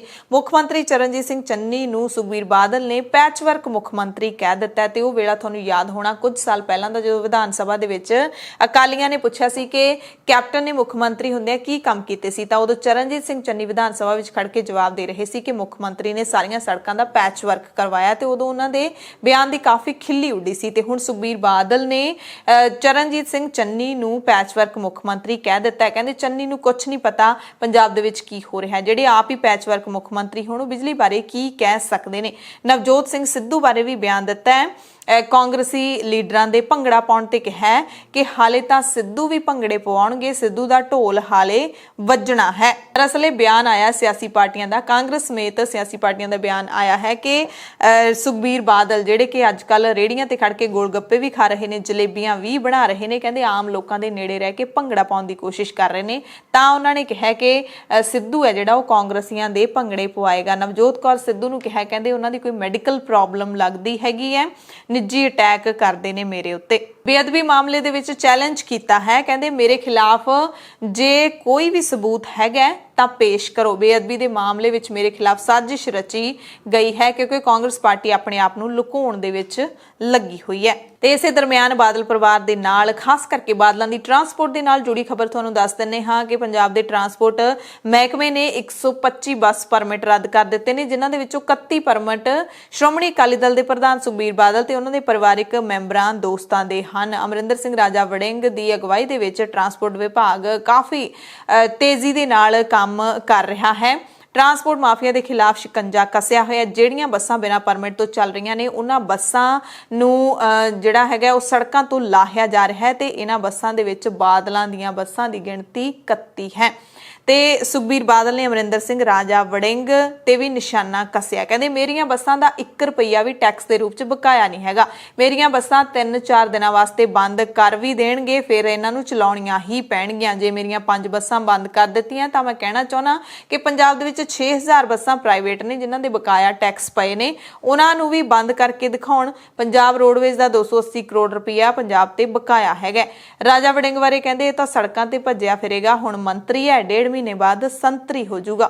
ਤੇ ਵਿਰੋਧੀ ਧਿਰਾਂ ਤਾਂ ਕਾਂਗਰਸ ਤੇ ਨਿਸ਼ਾਨੇ ਲਾ ਹੀ ਰਹੀਆਂ ਨੇ, ਪਰ ਆਪਣਿਆਂ ਤੇ ਨਿਸ਼ਾਨੇ ਕਾਂਗਰਸ ਦੇ ਵਿੱਚ ਲਾ ਰਹੇ ਨੇ। ਕੋਈ ਪਾਰਟੀ ਸ਼ਾਇਦ ਪੰਜਾਬ ਦੇ ਵਿੱਚ ਹੈ ਨਹੀਂ ਹੋਰ ਕਾਂਗਰਸ ਤੋਂ ਇਲਾਵਾ ਜਿਸ ਦੇ ਲੀਡਰ ਇੰਨੀ ਕਾਵਾਂ ਰੌਲੀ ਆਪਸ ਦੇ ਵਿੱਚ ਹੀ ਪਾਈ ਜਾਂਦੇ ਹੋਣ।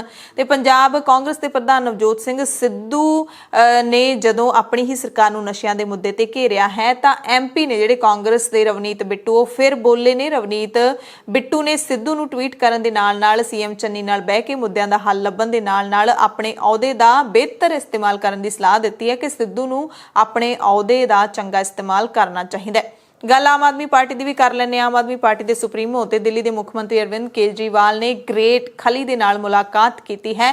ਟਵੀਟ ਕਰਕੇ ਕੇਜਰੀਵਾਲ ਨੇ ਖੁਦ ਇਸ ਦੀ ਜਾਣਕਾਰੀ ਦਿੱਤੀ ਹੈ ਕਿ ਪੂਰੀ ਦੁਨੀਆ 'ਚ ਭਾਰਤ ਦਾ ਨਾਮ ਰੌਸ਼ਨ ਕਰਨ ਵਾਲੇ ਰੈਸਲਰ ਦ ਗ੍ਰੇਟ ਖਲੀ ਦੇ ਨਾਲ ਮੁਲਾਕਾਤ ਹੋਈ।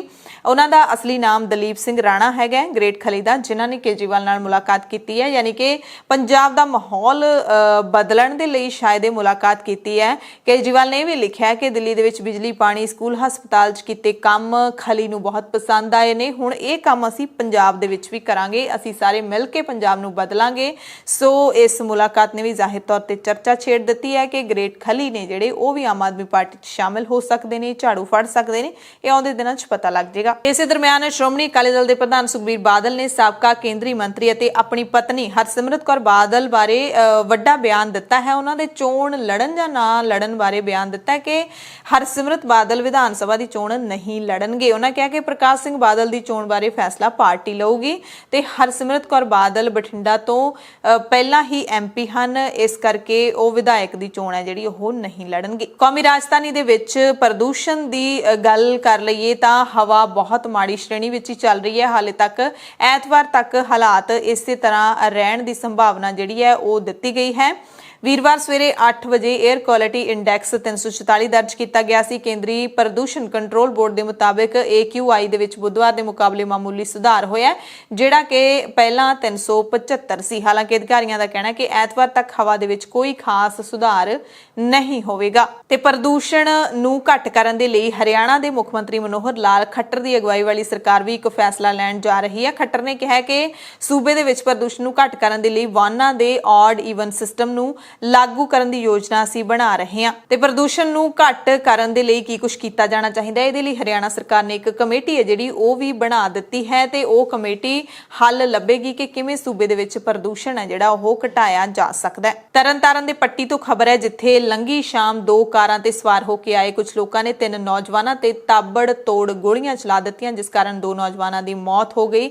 ਇੱਕ ਗੰਭੀਰ ਜ਼ਖਮੀ ਹੈ। ਜ਼ਖਮੀ ਨੌਜਵਾਨ ਅੰਮ੍ਰਿਤਸਰ ਦੇ ਹਸਪਤਾਲ 'ਚ ਦਾਖਲ ਹੈ ਤੇ ਹਮਲੇ ਵਿੱਚ ਮਾਰੇ ਗਏ ਤੇ ਜ਼ਖਮੀ ਹੋਣ ਵਾਲੇ ਸਾਰੇ ਨੌਜਵਾਨ ਨੇ ਜਿਹੜੇ ਉਹ ਕਾਂਗਰਸ ਦੇ ਵਰਕਰ ਹੈਗੇ ਨੇ। ਇਸੇ ਤਰ੍ਹਾਂ ਦੀ ਖਬਰ ਫਿਰੋਜ਼ਪੁਰ ਤੋਂ ਵੀ ਆ ਰਹੀ ਹੈ, ਜਿੱਥੇ ਗਲੀ ਵਿੱਚ ਕ੍ਰਿਕਟ ਖੇਡਣ ਕਾਰਨ ਹੋਈ ਲੜਾਈ ਦੇ ਵਿੱਚ ਗੋਲੀ ਚੱਲ ਗਈ, 3 ਜਣੇ ਜ਼ਖਮੀ ਹੋਏ ਨੇ। ਸ਼ਹਿਰ ਦੀ ਬੇਦੀ ਕਲੋਨੀ ਦੇ ਫੇਸ 2 ਦੇ ਅੰਦਰ ਗਲੀ ਦੇ ਵਿੱਚ ਕ੍ਰਿਕਟ ਖੇਡਣ ਕਾਰਨ 2 ਧੜਿਆਂ ਦੇ ਵਿਚਾਲੇ ਲੜਾਈ ਹੋ ਗਈ ਤੇ ਫਿਰ ਗੋਲੀਆਂ ਚੱਲ ਗਈਆਂ, 3 ਜਣੇ ਜ਼ਖਮੀ ਹੋ ਗਏ। ਇੱਕ ਦੇ ਪੱਟ ਵਿੱਚ ਗੋਲੀ ਵੱਜੀ ਜਿਸ ਨੂੰ ਫਰੀਦਕੋਟ ਰੈਫਰ ਕੀਤਾ ਗਿਆ।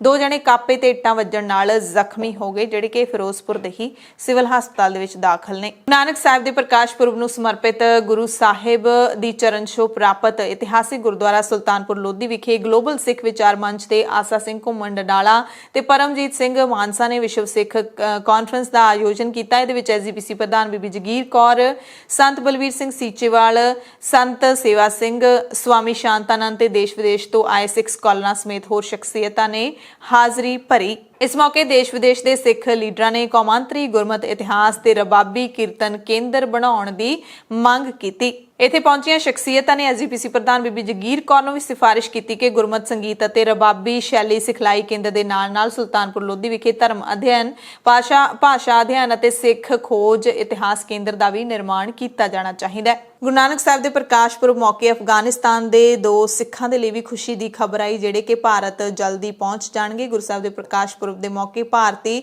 ਵਿਸ਼ਵ ਮੰਚ ਤੇ ਸੋਬਤੀ ਫਾਊਂਡੇਸ਼ਨ ਦੀ ਮਦਦ ਨਾਲ ਭਾਰਤ ਸਰਕਾਰ ਨੂੰ ਕਹਿ ਕੇ ਇਹਨਾਂ ਦੋਵਾਂ ਨੂੰ ਅਫਗਾਨਿਸਤਾਨ ਲਿਆਂਦਾ ਜਾ ਰਿਹਾ ਹੈ। ਇੱਕ ਨੇ ਜਿਹੜੇ ਵਿਅਕਤੀ ਉਹ ਹੈੱਡ ਗ੍ਰੰਥੀ ਸਤਵੀਰ ਸਿੰਘ ਨੇ, ਜਿਹੜੇ ਕਿ ਕਾਬੁਲ ਦੇ ਇਤਿਹਾਸਿਕ ਗੁਰਦੁਆਰਾ ਕਰਤੇ ਪ੍ਰਵਾਨ ਦੇ ਵਿੱਚ ਪਿਛਲੇ 21 ਸਾਲਾਂ ਤੋਂ ਸੇਵਾ ਨਿਭਾ ਰਹੇ ਸੀ ਤੇ ਦੂਸਰੇ ਖੋਸਤ ਸੂਬੇ ਦੇ ਰਹਿਣ ਵਾਲੇ ਅਫਗਾਨ ਨਾਗਰਿਕ ਨੇ, ਇਹ ਉੱਥੋਂ ਦੇ ਗੁਰਦੁਆਰਾ ਸਾਹਿਬ ਦੇ ਵਿੱਚ ਸੇਵਾ ਵੀ ਕਰਦੇ ਨੇ, ਸੁਰਜੀਤ ਸਿੰਘ। ਇਹ ਸਾਰੇ ਜਿਹੜੇ ਗੁਰੂ ਨਾਨਕ ਸਾਹਿਬ ਦੇ ਪ੍ਰਕਾਸ਼ ਪੁਰਬ ਮੌਕੇ ਦਿੱਲੀ 에ਅਰਪੋਰਟ ਪਹੁੰਚਣਗੇ ਅਤੇ ਇਹਨਾਂ ਦਾ ਜਿਹੜਾ 1 ਰਾਤ ਦਾ ਟਿਕਾ ਹੈ ਉਹ ਤਹਿਰਾਨ ਦੇ ਵਿੱਚ ਹੈ। ਇੰਡੀਅਨ ਵਰਲਡ ਫੋਰਮ ਦੇ ਪ੍ਰਧਾਨ ਪੁਨੀਤ ਸਿੰਘ ਚੰਡੋਕ ਨਿੱਜੀ ਤੌਰ ਤੇ 24 ਘੰਟੇ 7 ਦਿਨ ਉੱਥੇ ਫਸੇ ਲੋਕਾਂ ਦੀ ਨਿਗਰਾਨੀ ਤੇ ਸਹਾਇਤਾ ਕਰ ਰਹੇ ਨੇ ਅਤੇ ਉਹਨਾਂ ਸਾਰਿਆਂ ਨੂੰ ਅਫਗਾਨਿਸਤਾਨ ਦੇ ਵਿੱਚ ਬਹੁਤ ਘੱਟ ਸਿੱਖ ਰਹਿ ਗਏ ਨੇ, ਸਿੱਖ ਤੇ ਹਿੰਦੂ, ਤੇ ਉਹਨਾਂ ਸਾਰਿਆਂ ਨੂੰ ਭਾਰਤ ਲਿਆਉਣ ਦੀ ਚਾਰਾਜੋਈ ਉਹ ਲਗਾਤਾਰ ਕਰ ਰਹੇ ਨੇ। ਹਾਲੇ ਵੀ 218 ਜਿਹੜੇ ਨਾਗਰਿਕ ਹੈਗੇ ਨੇ ਉਹ ਈ ਵੀਜ਼ਾ ਦੀ ਉਡੀਕ ਕਰ ਰਹੇ ਨੇ। ਲਖਨਊ ਦੀ ਇੱਕ ਅਦਾਲਤ ਨੇ ਮਸ਼ਹੂਰ ਡਾਂਸਰ ਸਪਨਾ ਚੌਧਰੀ ਖਿਲਾਫ ਕਥਿਤ ਤੌਰ ਤੇ ਪ੍ਰੋਗਰਾਮ ਰੱਦ ਕਰਨ ਅਤੇ ਟਿਕਟ ਧਾਰਕਾਂ ਨੂੰ ਪੈਸੇ ਵਾਪਸ ਨਾ ਕਰਨ ਦੇ ਦੋਸ਼ ਹੇਠ ਗ੍ਰਿਫਤਾਰੀ ਵਾਰੰਟ ਜਾਰੀ ਕੀਤੇ ਨੇ। Additional chief judicial magistrate Shantanu Tyagi ਨੇ ਉਸ ਦੇ ਖਿਲਾਫ ਵਾਰੰਟ ਜਾਰੀ ਕਰਦਿਆਂ 22 ਨਵੰਬਰ ਤੱਕ ਇਸ ਕਾਰਵਾਈ ਨੂੰ ਅੰਜਾਮ ਦੇਣ ਦੇ ਲਈ ਕਹਿ ਦਿੱਤਾ ਹੈ। ਅਦਾਲਤ ਡਾਂਸਰ ਦੇ ਖਿਲਾਫ ਕੇਸ ਦੇ ਵਿੱਚ ਦੋਸ਼ ਤੈਅ ਕਰੇਗੀ, ਜਿਸ ਲਈ ਦੋਸ਼ੀ ਦੀ ਮੌਜੂਦਗੀ ਜ਼ਰੂਰੀ ਹੈ। ਅਦਾਕਾਰਾ ਕੰਗਨਾ ਰਣੌਤ, ਜਿਸ ਨੇ ਆਜ਼ਾਦੀ ਨੂੰ ਲੈ ਕੇ ਬਹੁਤ ਹੀ ਵਿਵਾਦਿਤ ਬਿਆਨ ਦਿੱਤਾ ਤੇ ਹਾਲੇ ਤੱਕ ਵੀ ਆਪਣੇ ਬਿਆਨ ਦੇ ਉੱਤੇ ਕਾਇਮ ਹੈ, ਉਸ ਤੋਂ ਪਦਮ ਸ਼੍ਰੀ ਵਾਪਸ ਲੈਣ ਦੀ ਲਗਾਤਾਰ ਮੰਗ ਕੀਤੀ ਜਾ ਰਹੀ ਹੈ। ਤੇ ਹੁਣ ਪੰਜਾਬ ਦੇ ਕੈਬਨਿਟ ਮੰਤਰੀ ਅਮਰਿੰਦਰ ਸਿੰਘ ਰਾਜਾ ਵੜਿੰਗ ਨੇ ਵੀ ਕੰਗਨਾ ਤੋਂ ਪੁਰਸਕਾਰ ਵਾਪਸ ਲੈਣ ਦੀ ਮੰਗ ਕੀਤੀ ਹੈ। ਮੋਦੀ ਜੀ ਨੂੰ ਸੰਬੋਧਨ ਕਰਕੇ ਲਿਖਿਆ ਹੈ ਕਿ ਬਾਪੂ का सम्मान उनके नाम से योजना चलाने से नहीं होगा। यदि थोड़ा सा भी राष्ट्रवाद आपकी रगों में बहता है तो लगातार जहर उगलने वाली इन मोहतरमा को दी गई सुरक्षा और देश का सम्मान पद्मश्री पुरस्कार वापस लीजिए। बहुत हो गया। ब्रिटेन ਦੇ ਵਿੱਚ ਕੁਝ ਖਾਸ ਤੇ ਵੱਡੀਆਂ ਖਬਰਾਂ ਪੂਰੇ ਭਾਰਤ ਤੋਂ ਤੁਹਾਨੂੰ ਦੱਸ ਦਿੰਦੇ ਹਾਂ। ਕਾਂਗਰਸ ਲੀਡਰ ਰਣਦੀਪ ਸੁਰਜੇਵਾਲਾ ਈਡੀ ਅਤੇ ਸੀਬੀਆਈ ਮੁਖੀਆਂ ਦੇ ਕਾਰਜਕਾਲ ਨੂੰ ਵਧਾਉਣ ਦੇ ਖਿਲਾਫ ਸੁਪਰੀਮ ਕੋਰਟ ਪਹੁੰਚ ਗਏ ਨੇ। ਪਿਛਲੇ ਦਿਨੀ ਭਾਰਤ ਸਰਕਾਰ ਨੇ ਇਸ ਦਾ ਐਲਾਨ ਕੀਤਾ ਹੈ ਕਿ ਈਡੀ ਅਤੇ ਸੀਬੀਆਈ ਮੁਖੀਆਂ ਦਾ ਕਾਰਜਕਾਲ ਹੈ ਜਿਹੜਾ ਉਹ 2 ਸਾਲ 3 ਸਾਲ ਤੋਂ ਵਧਾ ਕੇ 5 ਸਾਲ ਤੱਕ ਕਰ ਦਿੱਤਾ ਗਿਆ ਤੁਰੰਤ ਪ੍ਰਭਾਵ ਦੇ ਨਾਲ। ਇੱਕ ਹੋਰ ਖਬਰ ਪ੍ਰਧਾਨ ਮੰਤਰੀ ਨਰਿੰਦਰ ਮੋਦੀ ਅਤੇ ਯੂਪੀ ਦੇ ਮੁੱਖ ਮੰਤਰੀ ਆਦਿੱਤਿਆਨਾਥ ਯੋਗੀ ਦੇ ਨਾਲ ਜੁੜੀ ਹੋਈ ਹੈ। ਦੋਵਾਂ ਦੀ ਇੱਕ ਤਸਵੀਰ ਹੈ ਜਿਹੜੀ ਤੇ ਇੱਕ ਵੀਡੀਓ ਦੋਵੇਂ ਸੋਸ਼ਲ ਮੀਡੀਆ ਤੇ ਕਾਫੀ ਮਜ਼ਾਕ ਦਾ ਸਬਬ ਬਣੀਆਂ ਹੋਈਆਂ ਨੇ। ਇੱਕ ਤਸਵੀਰ ਬੁੱਧਵਾਰ ਨੂੰ ਉੱਤਰ ਪ੍ਰਦੇਸ਼ ਵਿੱਚ ਪ੍ਰਧਾਨ ਮੰਤਰੀ ਨਰਿੰਦਰ ਮੋਦੀ ਦੇ ਵੱਲੋਂ ਪੂਰਵਾਂਚਲ ਐਕਸਪ੍ਰੈਸਵੇ ਦੇ ਉਦਘਾਟਨ ਦੇ ਨਾਲ ਸੰਬੰਧਿਤ ਹੈ, ਜਿਸ ਨੂੰ ਭਾਰਤੀ ਜਨਤਾ ਪਾਰਟੀ ਦੇ ਰਾਸ਼ਟਰੀ ਸਕੱਤਰ ਵਾਈ ਸੱਤਿਆ ਕੁਮਾਰ ਸਮੇਤ ਕਈ ਟਵਿੱਟਰ ਉਪਭੋਗਤਾਵਾਂ ਨੇ ਸਾਂਝਾ ਕੀਤਾ ਹੈ ਤੇ ਇਹ ਜਿਹੜੀ ਤਸਵੀਰ ਹੈ ਉਹ ਮਜ਼ਾਕ ਦਾ ਪਾਤਰ ਬਣ ਗਈ ਹੈ। ਸੱਤਿਆ ਕੁਮਾਰ ਨੇ ਇਸ ਤਸਵੀਰ ਨੂੰ ਸਾਂਝਾ ਕਰਦਿਆਂ ਕੈਪਸ਼ਨ ਦਿੱਤਾ ਹੈ, ਉੱਤਰ ਪ੍ਰਦੇਸ਼ ਐਕਸਪ੍ਰੈਸ ਪ੍ਰਦੇਸ਼।